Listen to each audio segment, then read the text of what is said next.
Biyahe kasama si DJ Lala, aarangkada na. So my love, ito na po ang napili nating biyahe. This one was sent to us over at our Facebook page, DJ Lala Banderas. My love, ito po ang biyahe ng buhay ni Zay. Hi DJ Lala. I just want to hear your advice. Kung tama na bang i-give up ko na talaga yung sa amin. Nagmakaawa ako sa kanya. Napiliin niya ako. Kasi nakipag-break ulit siya sa akin eh. Sabi niya, ayusin niya daw yung sarili niya. Sabi ko naman sa kanya, pwede mo namang ayusin yan habang nandito ako. Tapos nakikiusap siya na, tama na. Tapos nalaman ko nito lang, na may nakakausap pala siyang babae. Ayoko mag-overthink na yun yung dahilan kung bakit siya nakikipaghiwalay. Di ko lang po kasi in-expect na ito na naman. Involved na naman ang babae. This is the third time na ganun siya. Tapos palagi niya na akong tinatanggi na never akong nag-rant about doon na hindi ko binig deal yun.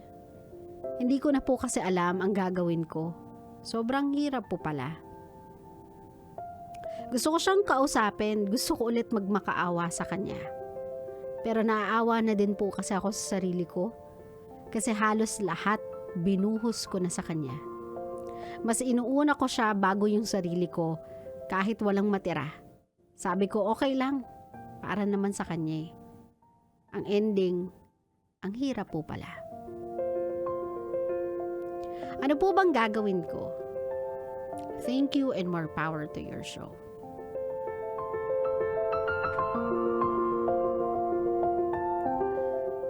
My love, I appreciate and I adore and I applaud you for being a fighter.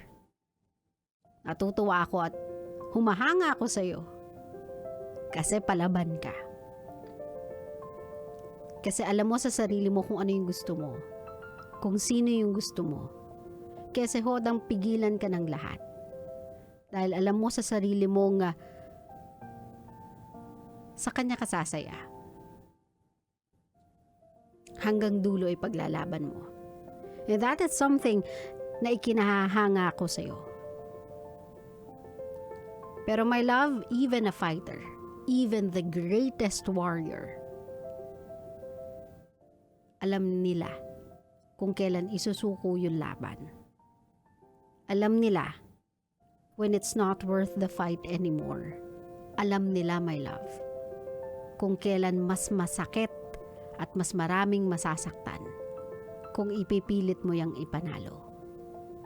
So maybe that same fighter in you is telling you that this time around, this battle is something you cannot win.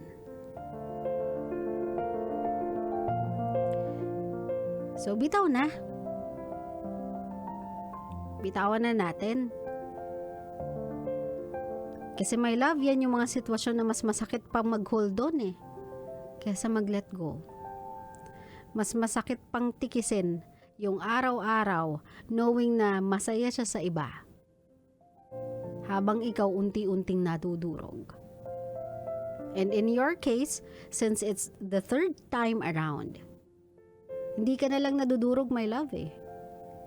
Napupulbos ka na. So my love, stop na. Tigilan na natin. Minsan kahit gaano mo pa kamahal yung tao, kung alam mong sa iba siya sasaya, kung alam mong sa iba siya liligaya, kung alam mong hindi ka niya kayang mahalin ng katulad ng pagmamahal mo sa kanya, minsan the best way to love them is to actually set them free. Ang pakawalan sila. So my love, if you are gonna ask me, what will you do? What can you do? My love, with all honesty in my body, I am going to tell you, There's nothing more you can do. Wala ka nang pwedeng gawin pa. Nagawa mo na lahat. Bigay mo yun sa sarili mo. Naibigay mo na lahat. Nagawa mo na lahat. Every possible option in the book. Natantosan mo na, my love. So, it's about time. Naibigay mo naman sa sarili mo yung hindi mo pa naibibigay. Pahinga. Pahinga sa sakit. Pahinga sa pag-unawa. Pahinga sa pag-intindi. Pahinga sa pagpapatawad. Ibigay mo yun sa sarili mo, my love. Not because he doesn't deserve you, but because you deserve peace. You deserve a rest from all of these. You deserve to heal. You've been broken for so long. Ibigay mo sa sarili mo yung oras para maghilom. Klaro? Klaro.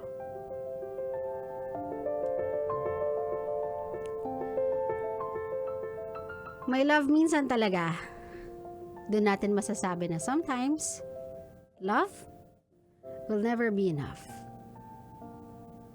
You cannot fight for someone who is letting go of your hand. Hindi mo pwedeng ipaglaban yung taong nagpupumiglas na palayo sa'yo. So dapat alam mo kung kailan ka hihinto. Alam mo kung kailan ka susuko. Kasi hindi sa lahat ng pagkakataon pag sumuko ka, talo ka.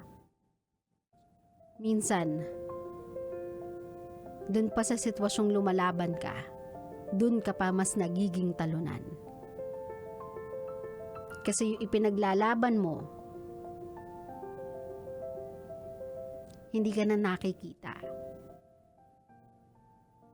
Hindi ka na na-appreciate. So may love, wag na natin pahirapan ang isa't isa. Kung gusto mo siyang maging masaya, let them go. Let them be. Maybe yung happiness na hinahanap niya ay hindi talaga sa'yo niya makikita. Maybe the happiness na nakalaan para sa kanya ay hindi sa tabi mo mahahanap. Sa tabi ng iba. Pero huwag ka mag-alala, one day you will find someone. Like everybody else. Ganun naman ang storya ng pagmamahal eh. Ganun naman ang storya ng paghahanap ng taong makakasama. Trial and error to, my love. You may have failed this one. You may have lost this one. But you'll gain so much more. You just have to be patient and wait until the right time comes. Kasi along with that right time is the right person for you. So just be patient. Okay?